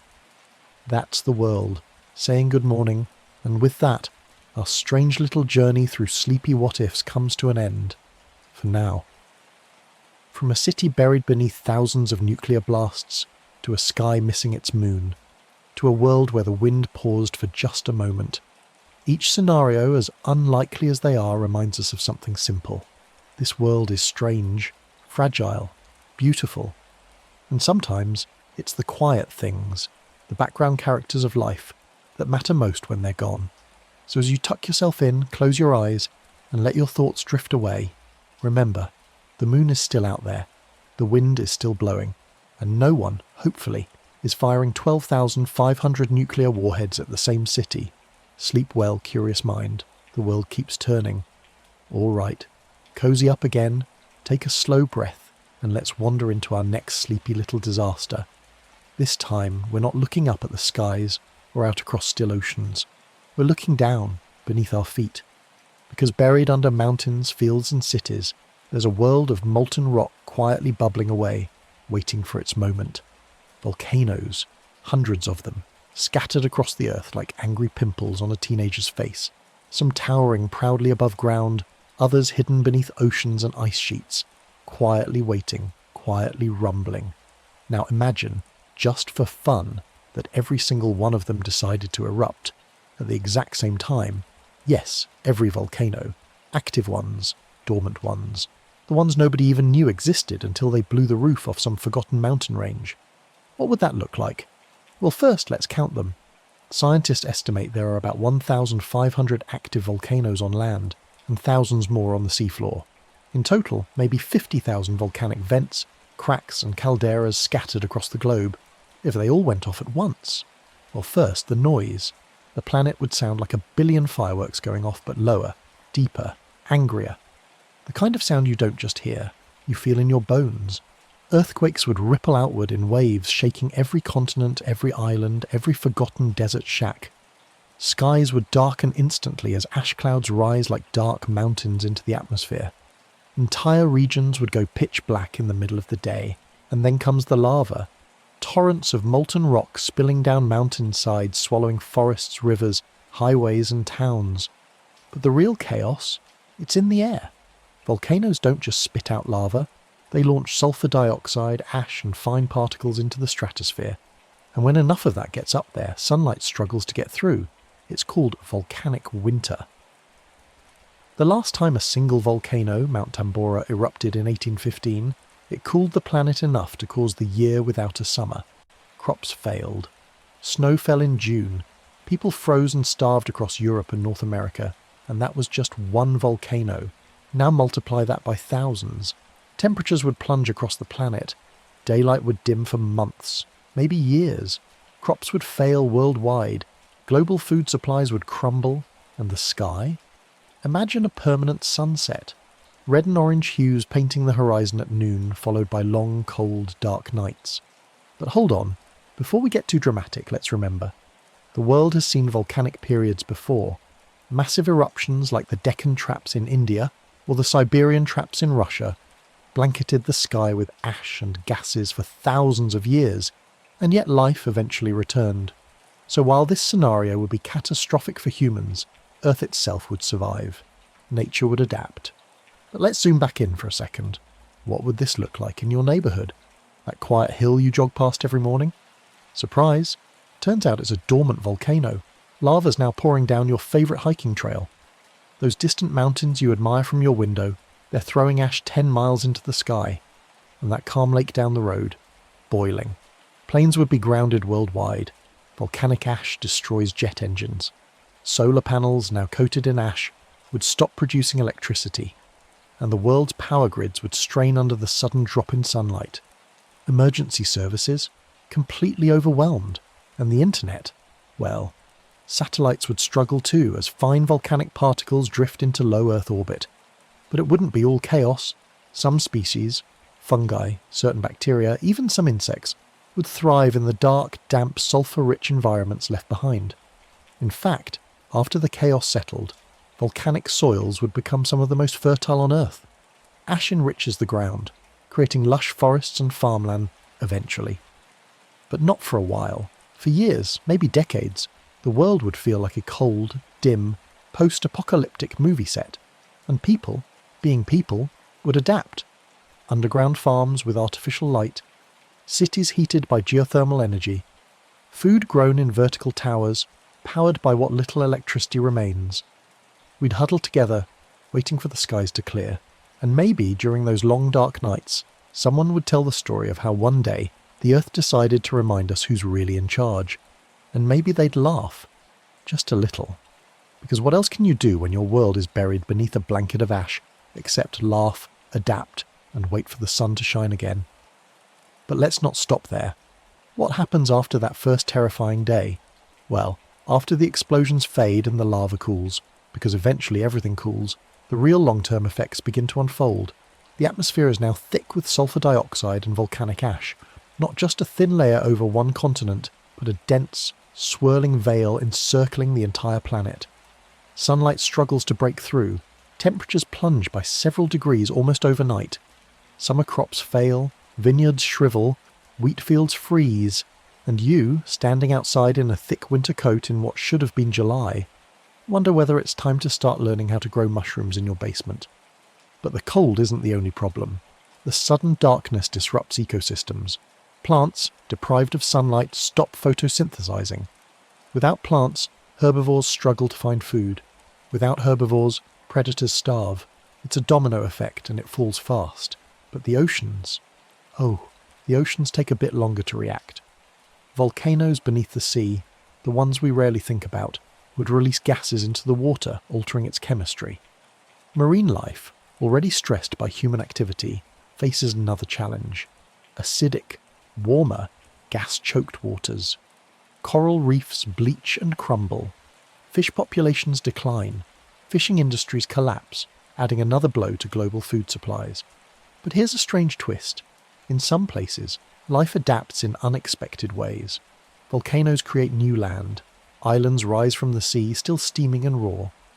And on these newborn landscapes, life begins again. Tiny plants take root in the ash. Birds arrive, carried by curiosity or instinct. Over time, new ecosystems form, starting the long, slow process of rebuilding what was lost. But what about us? Humans are notoriously bad at sitting still. In the face of disaster, we adapt, rebuild, and argue endlessly about whose fault it was. Governments would scramble to coordinate disaster relief, though, let's be honest, no one planned for Global Volcano Day. Countries that usually export food would find their crops frozen and stunted. Supply chains would falter. Supermarket shelves would empty faster than you can say, "Where's the bread?" And so people would innovate. Cities might build indoor farms lit by artificial sunlight. Geothermal energy, abundant near volcanic zones, would become a precious resource. Ironic, really, using volcanoes to survive the disasters they caused. And in the cold, dark months, or years that follow, stories would emerge. Stories of how the sky burned black, how the earth shook beneath our feet, how people survived by working together, sharing resources and rediscovering old skills. And maybe after enough time passes, some communities would begin to rebuild not just their homes but their cultures. New holidays, perhaps. Volcano Day, celebrated not with fear, but with gratitude for survival. A day of quiet remembrance, and maybe a few fire-themed desserts, because humanity never misses a chance to make a pun out of a tragedy. But we're still far from celebration. Let's rewind to the first few months after the eruptions. Airports remain closed. Ash clouds linger, making flying dangerous. Solar power generation drops worldwide as the skies stay dark. Fossil fuels, if they still exist in significant quantities, see a resurgence, because in a volcanic winter people will burn anything to stay warm. Meanwhile, Entire cities near major volcanoes, Naples, Reykjavik, Quito, would be buried in ash. Evacuation saves some, but not all. Infrastructure crumbles beneath the weight of volcanic debris. And the global economy? Well, you probably don't want to check your stock portfolio anytime soon. Markets would crash, trade would halt, currencies would lose their meaning in a world where the real wealth is food, clean water, and shelter. But amid all this chaos, something else happens. The night sky becomes breathtaking. With so much ash blocking city lights and the air cleared of smog, the stars would shine brighter than most people have ever seen. The Milky Way would stretch across the heavens like a river of light.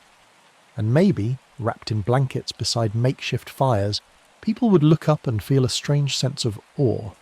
Because even when the Earth itself seems angry, the universe beyond it remains vast, calm and silent. And that's something.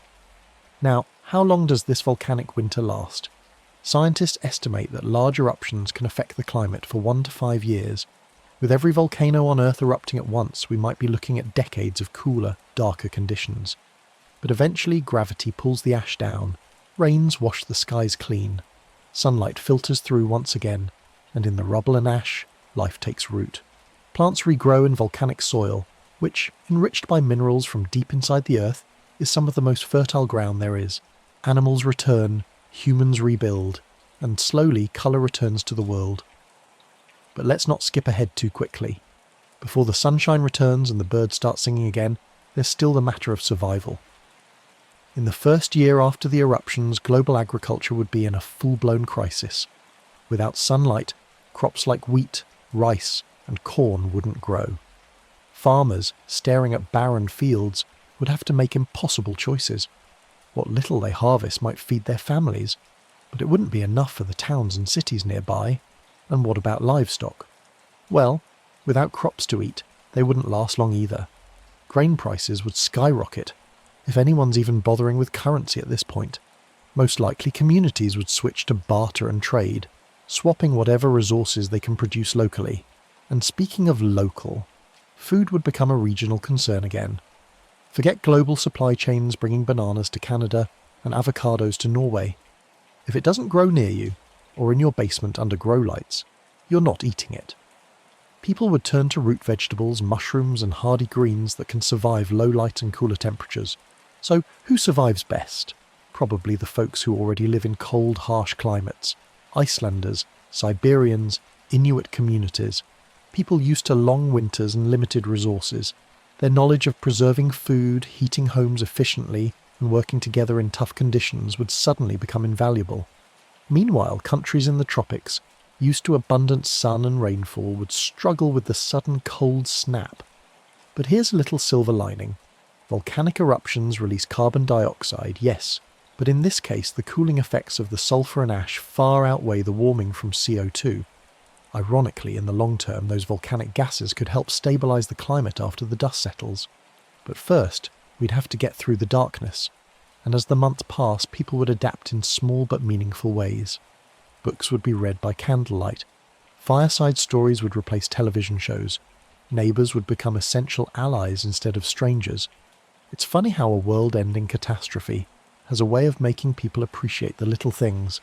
But let's not pretend it's all heartwarming montages and community gardens. There would be conflict.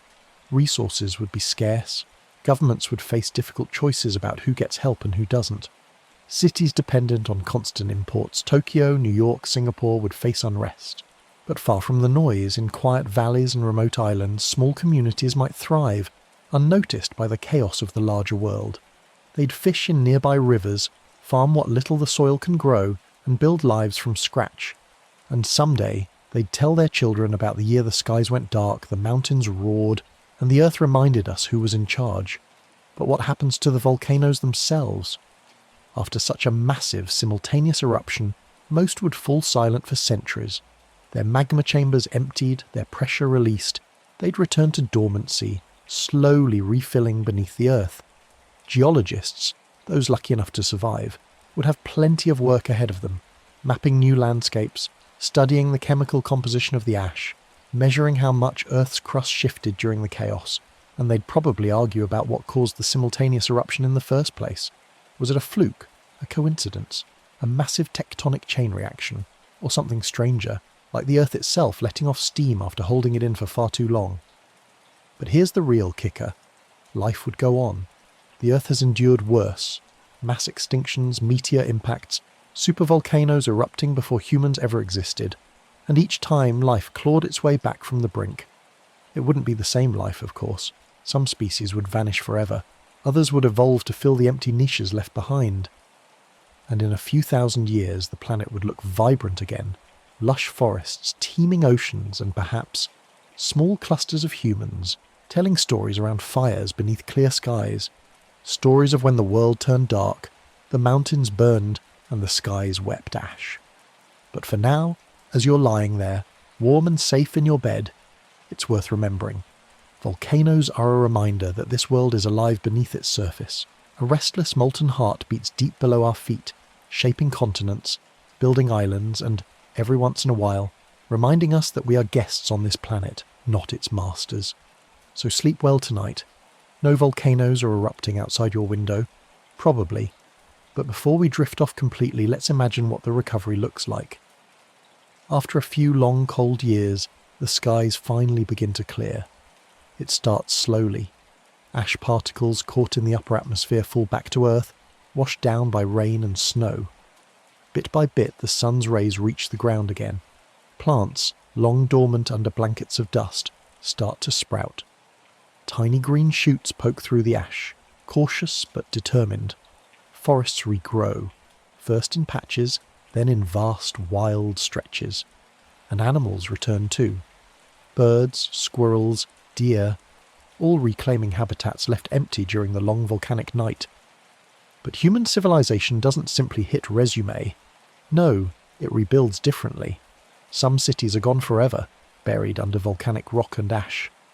Archaeologists of the future will stumble upon them like modern-day Pompeii, silent ruins frozen in time. But other places rise from the ashes, smaller, simpler, maybe wiser. Communities build with volcanic stone tapping into geothermal heat from the earth below. Farms grow heartier crops, bred for cold and harsh conditions. And energy? Solar panels return when the skies clear, but geothermal and hydroelectric power thrive. Steady, reliable, born from the same forces that once tore the world apart. And as generations pass, the story of the Great Eruption becomes something else entirely. A legend. Some will tell it as a cautionary tale of human arrogance, ignoring the warning signs beneath their feet. Others will tell it as a story of resilience, how life found a way, even when the skies went dark. And perhaps some storytellers, sitting by a crackling fire beneath a star-filled sky, will smile and say, "Once upon a time the earth sneezed, and we learned to listen better after that." Because maybe, in the end, that's what these sleepy little what-ifs remind us. The planet is ancient, powerful, and deeply, wonderfully alive. And we're just part of the story, a tiny chapter in a very big book.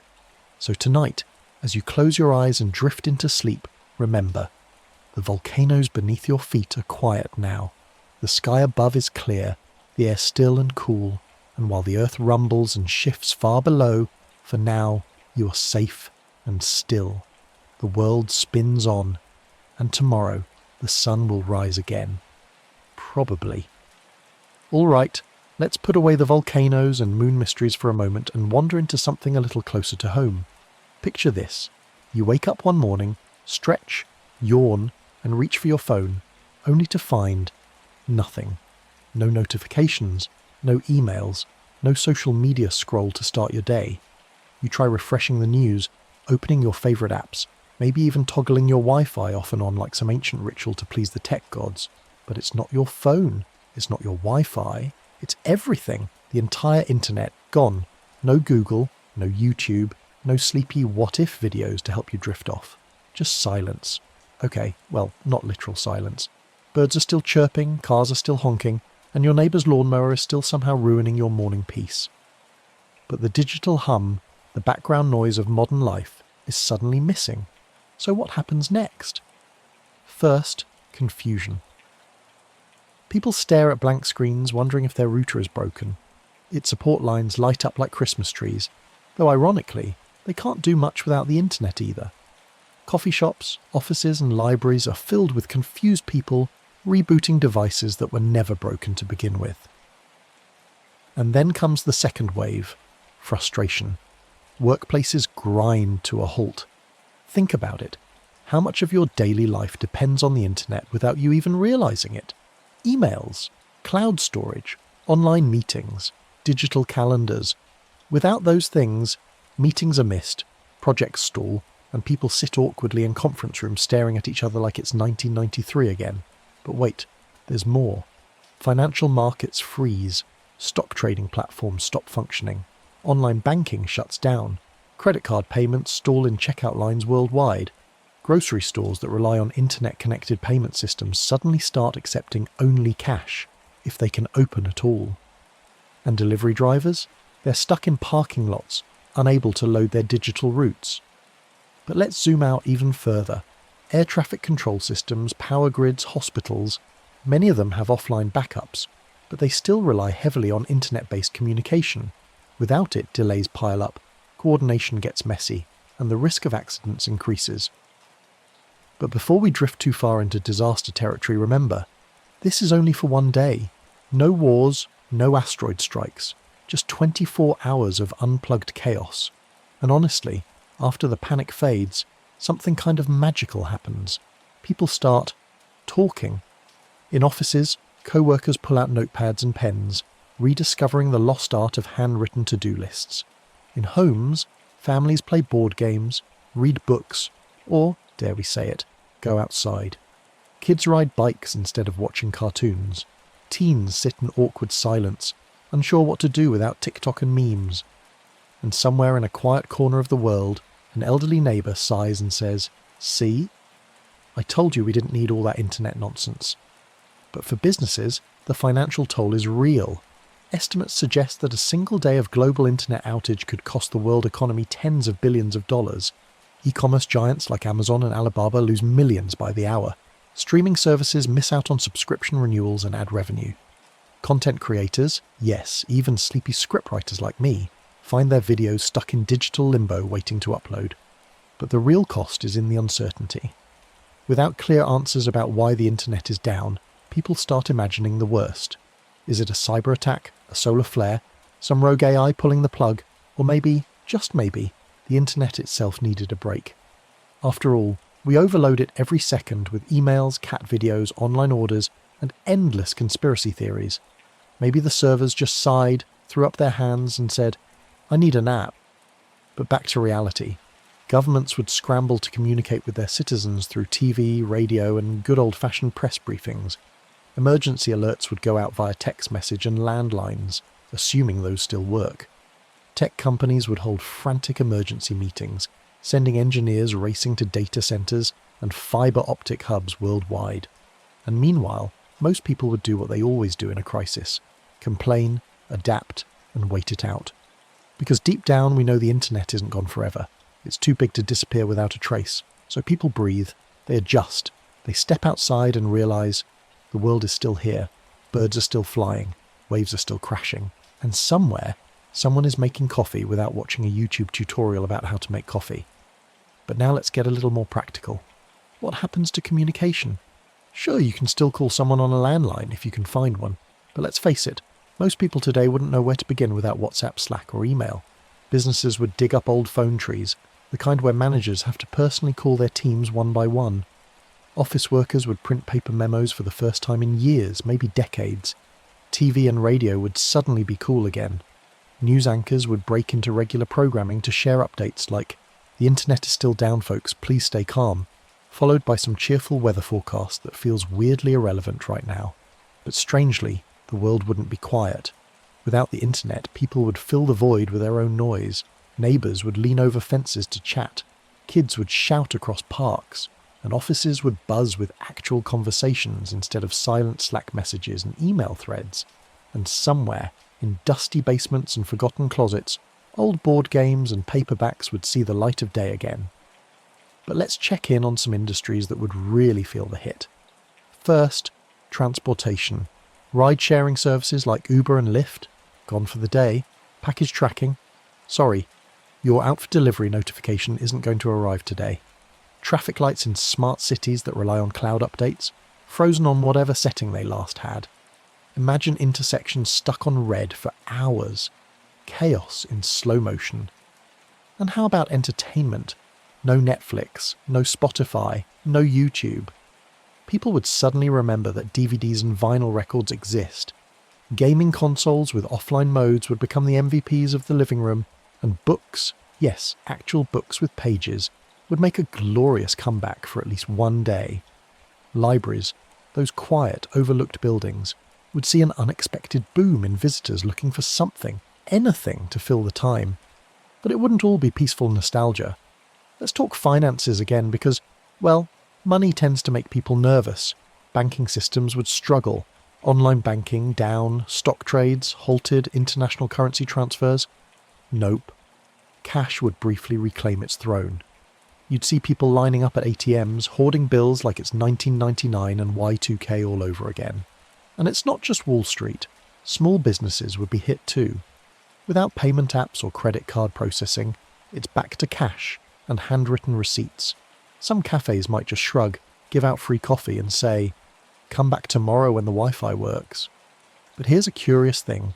Not everything would collapse. Plenty of systems would keep working just fine. The power grid would still hum along. Water treatment plants would still filter your tap water. Gas stations, well, the pumps might be a problem if they're controlled online, but the fuel is still in the ground, waiting. Life wouldn't end, it would just slow down. And in that slowdown, some people might feel something unusual. Relief. For the first time in years, no one's refreshing their inbox every 30 seconds. No one's doom scrolling through social media arguments about pineapple on pizza or the latest celebrity feud. Instead, there's silence, space to think. But of course, not everyone would be calm. Some people would panic, imagining this is the start of something bigger. And to be fair, they're not wrong to wonder. A full global internet outage? That's not something that happens by accident. Engineers would work around the clock to trace the cause. Maybe it's a massive cyber attack targeting core internet infrastructure. Maybe it's a glitch in a handful of undersea cables connecting continents. Or maybe it's a rare cosmic event, a solar flare or a magnetic anomaly that fried global networks temporarily.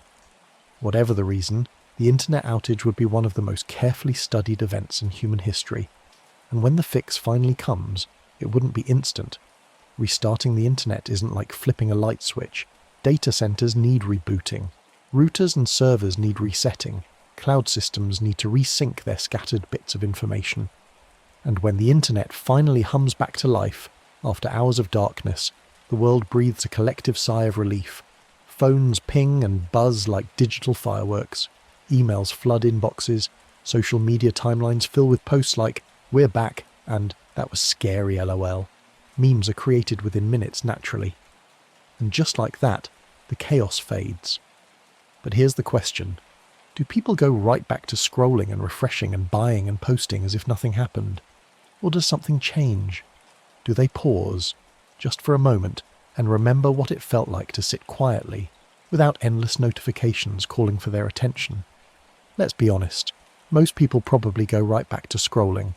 Humans love their habits, and the internet with all its chaos and charm is hard to resist. But maybe, for a few people, the day without it lingers in the back of their minds. Maybe someone remembers how peaceful their morning walk was without checking the news. Maybe a family remembers how nice it felt to play a board game without competing with endless notifications. Maybe, just maybe, someone writes a letter instead of an email. But on the global stage, there'd be bigger conversations. Governments and tech companies would hold emergency summits. How do we prevent this from happening again? Are our digital systems too centralized, too fragile, too dependent on a few key cables and servers? And out of those conversations might come new backups, better defenses, and smarter ways to protect the internet from future blackouts. Engineers would create more offline fail-safes.